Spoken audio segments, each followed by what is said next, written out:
Se trata do próprio corpo e sangue de Jesus Cristo, que deve ser honrado, que deve ser adorado, que deve ser glorificado. Sabe, meu irmão, minha irmã, esta semana nós vamos aprender a amar amar um pouco mais a Eucaristia, a vê-la como de fato ela deve ser vista, como o próprio corpo do Senhor, como o próprio sangue do Senhor.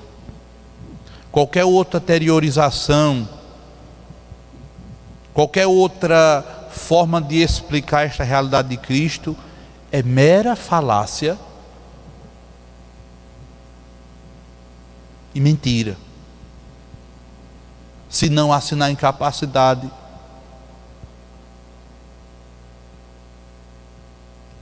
de... Ela preza tanto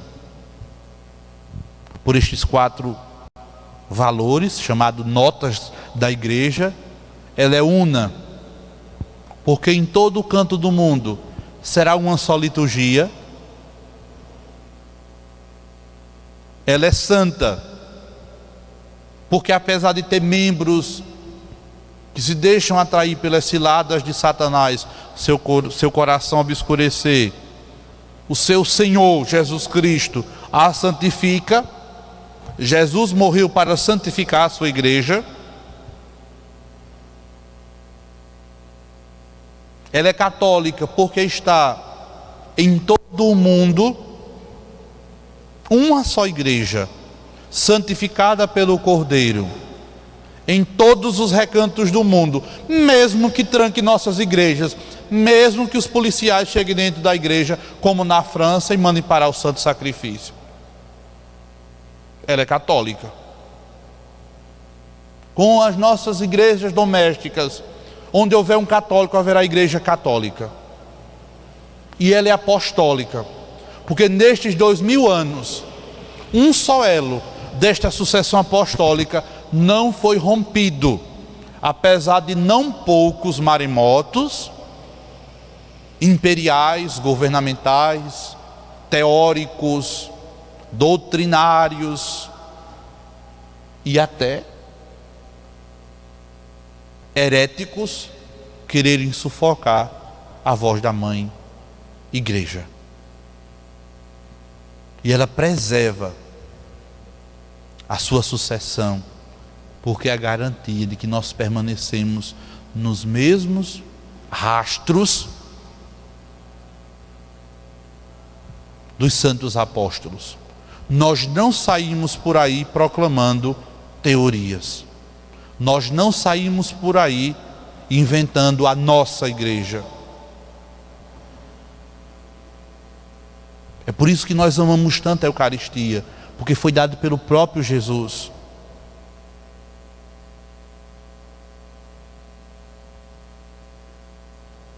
E aí eu insisto naquela pergunta: quanto tempo pode durar uma mentira? E eis o cristianismo de pé, já há tantos séculos. Insisto, quantos impérios ruíram, quantas heresias sucumbiram. Onde está Ário? Onde está Nestório? Onde está o Império Romano?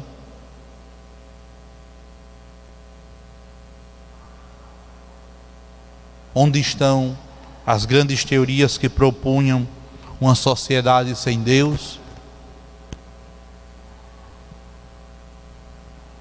Deus tem nos mostrado também com esta pandemia.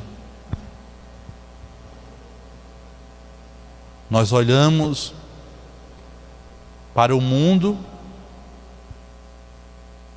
e de fato nós temos a certeza que não é castigo de Deus.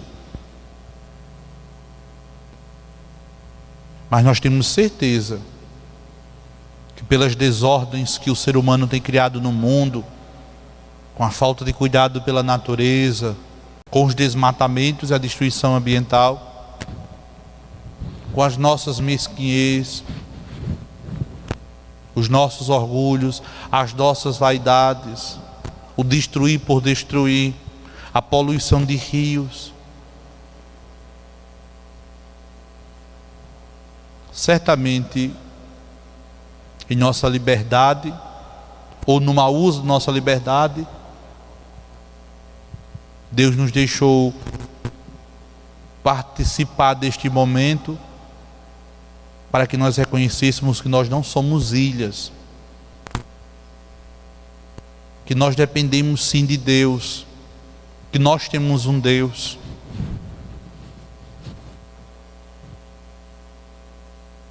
Que nós temos um Deus.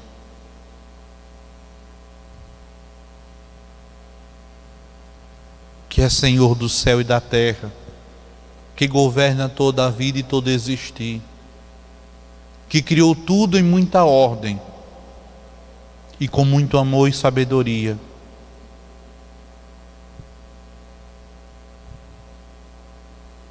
E o que é que nós temos visto? Aqueles que se proclamam ateus, atemorizados, e aqueles que têm fé, mais do que nunca confiantes no Senhor. Mais do que nunca confiantes no Senhor. E insisto naquilo que dizia no começo, lá pelo mês de março. Pedir para os fiéis ficar em casa não significa não ter fé. Dizer que a igreja o templo ficou fechado não significa dizer que a igreja não tem fé. Se fazia um pôster em uma das mídias digitais para aqueles que dizem: saia para fora, mostre sua fé. Parece-nos a voz de Satanás dizendo a Jesus: você não é filho de Deus? Pule daqui para baixo, os anjos lhe seguram. Nós, como somos cristãos e fiéis à palavra de Deus, preferimos obedecer à palavra de Deus que diz: o justo vê o mal e dele foge. Ou como São Filipe Neri dizia, né? Na luta contra o pecado, na luta contra o mal, só vence quem foge. É verdade que muitos justos estão padecendo, pessoas de boa vontade, de muita boa fé. Mas é preciso que nós que somos cristãos tomemos consciência do valor desta casa comum, do que é ser cristão de verdade. E aí eu volto para o ponto que eu iniciei para poder chegar até aqui. Quanto tempo dura uma mentira? Quanto tempo dura uma mentira? Será que de fato a verdade de Jesus Cristo é uma simples mentira? 2000 anos se passaram. E mais do que nunca, o nosso coração arde quando nós lemos as Escrituras. Que o Senhor nos dê fé, que o Senhor nos anime neste tempo de pandemia, que o Senhor nos dê coragem, para que após passarmos este tempo de pandemia, possamos voltar com o coração